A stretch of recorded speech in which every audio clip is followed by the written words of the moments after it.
Assalamualaikum warahmatullahi wabarakatuh. Perkenalkan, nama saya Muhammad Sulaiman Glory. Di sini saya akan membahas mengenai zakat di Madrasah Aliyah Peminatan Keagamaan kelas 10 pembelajaran fikih. Nah, yang perlu kita ketahui pertama kali itu apa itu zakat. Pengertian zakat yaitu kata zakat ditinjau dari sisi bahasa Arab, memiliki beberapa makna, diantaranya itu berkembang, berkah, banyak kebaikan, mensucikan, dan memuji. Sedangkan menurut istilah fikih, zakat memiliki arti sejumlah harta tertentu yang diambil dari harta tertentu dan wajib diserahkan kepada golongan tertentu atau mustahikin. Nah, Allah Subhanahu wa taala berfirman yang berbunyi yaitu Bismillahirrahmanirrahim. Wa ma ataitum min ribal liyarbuwal fi amwalin nasi fala yarbu indallah wa ma ataitum min zakatin turiduna wajhallahi fa ulaika humul mudhifun, yang artinya, dan sesuatu riba atau tambahan yang kamu berikan agar harta manusia bertambah, maka tidak bertambah dalam pandangan Allah Subhanahu wa taala. Dan apa yang kamu berikan berupa zakat yang kamu maksudkan untuk memperoleh keridhaan Allah, maka itulah orang-orang yang melipat gandakan pahalanya. Quran surah Al-Rum ayat 39. Nah, selanjutnya yaitu ada macam-macam zakat. Zakat terbagi menjadi dua macam, yaitu ada zakat fitrah dan zakat mal.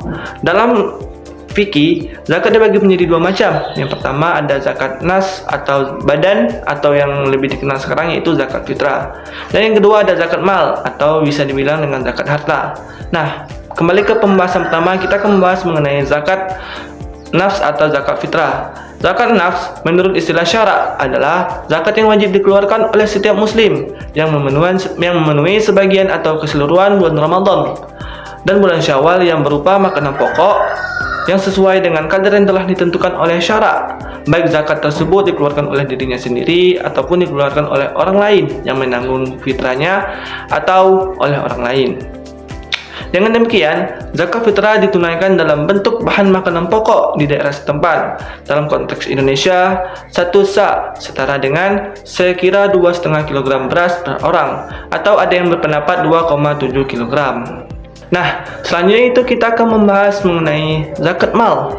Secara umum, zakat mal ini ada 8 bagian. Yang pertama yaitu ada emas, yang kedua ada perak, yang ketiga ada hasil pertanian, yang keempat ada kurma, yang kelima ada anggur, yang keenam ada unta, yang ketujuh ada sapi, dan yang terakhir yaitu ada kambing.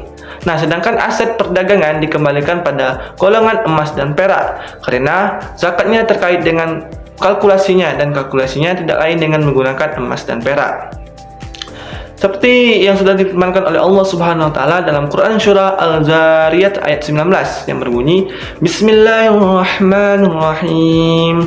Wa fi amwalihim haqqul lisa'ili wal mahrum. Nah, yang artinya itu, dan pada harta benda mereka ada hak untuk orang miskin yang meminta dan orang miskin yang tidak meminta. Quran surah Al-Zariyat ayat 19. Nah, pembahasan selanjutnya itu mengenai syarat-syarat harta yang wajib dikeluarkan zakatnya. Ada 6 syarat, yaitu yang pertama, harta tersebut harus didapat dengan cara yang baik dan halal. Maksudnya itu dengan kerja keras dari diri sendiri, tidak berjudi. Kan kalau harta dari hasil mencuri dan berjudi itu kan termasuk harta haram. Jadi tidak boleh untuk dizakatkan. Nah, selanjutnya itu harta tersebut berkembang dan berpotensi untuk dikembangkan. Misal melalui kegiatan usaha, perdagangan, dan lain-lain. Selanjutnya itu milik penuh. Harta tersebut di bawah kontrol kekuasaan pemiliknya dan tidak tersangkut dengan hak orang lain. Nah, maksudnya di sini harta tersebut milik diri kita sendiri, bukan milik orang lain. Kalau milik orang lain kan itu hak orang lain, bukan hak kita. Jadi kalau harta itu milik kita sendiri, itu boleh untuk kita zakatkan. Nah, selanjutnya itu mencapai nisab, mencapai jumlah minimal yang menyebabkan harta terkena kewajiban zakat. Misal, nisab zakat emas 93,6 gram, nisab zakat hewan ternak kelebihannya adalah 40 ekor dan sebagainya. Nah, selanjutnya itu sudah mencapai 1 tahun. Nah, misal kita sudah memelihara seekor hewan ternak, sudah mencapai sekitaran 1 tahun. Nah, kalau sudah sampai 1 tahun, kita wajib membayar zakat atas ternak yang kita pelihara. Nah, selanjutnya yaitu sudah terpenuhi kebutuhan pokok yang dikeluarkan, zakat adalah kelebihannya. Nah, pembahasan selanjutnya itu mengenai harta benda yang wajib dizakati. Yang pertama ada emas dan perak.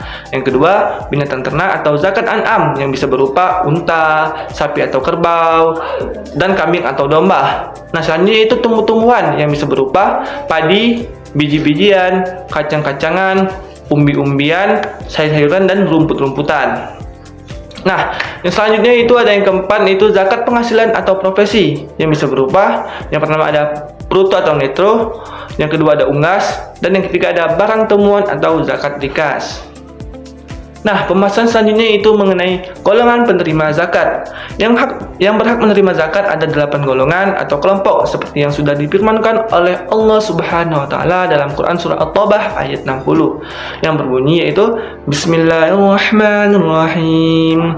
Innamas shadaqatu lil fuqara'i wal masakin wal 'amilina 'alaiha wal mu'allafati qulubuhum wa fil riqabi wal kharimina fi sabilillahi wa ibnis sabil faridatan minallahi wallahu alimun hakim.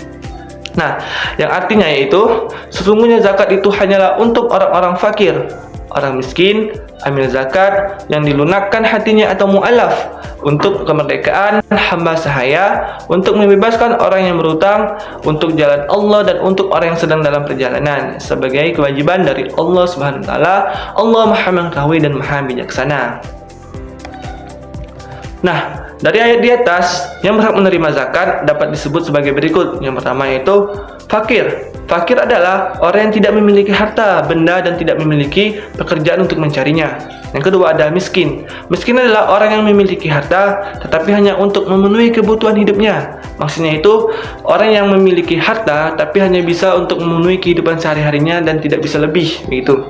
Nah, selanjutnya itu amil. Amil adalah orang yang mengelola pengumpulan dan pembagian zakat. Yang keempat, mu'alaf adalah orang yang masih lemah imannya karena baru mengenal dan menyatakan masuk Islam. Mu'alaf itu orang yang baru pindah agama, misalnya dari agama A menuju agama Islam, gitu. Selanjutnya yaitu budak sahaya yang memiliki kesempatan untuk merdeka tetapi tidak memiliki harta benda untuk menembusnya. Nah, selanjutnya yaitu ada garim. Garim yaitu orang yang memiliki hutang banyak sedangkan dia tidak bisa melunasinya. Yang selanjutnya itu fisabilillah adalah orang yang berjuang di jalan Allah sedangkan dalam perjuangannya tidak mendapatkan gaji dari siapapun. Dan yang terakhir itu ibnu sabil, yaitu orang yang kehabisan bekal dalam perjalanan sehingga sangat membutuhkan bantuan. Nah, mungkin sekian yang dapat saya sampaikan dari mengenai apa itu zakat. Lebih dan kurang saya memohon maaf. Saya akhiri, wabillahi taufiq wal hidayah. Wassalamualaikum warahmatullahi wabarakatuh.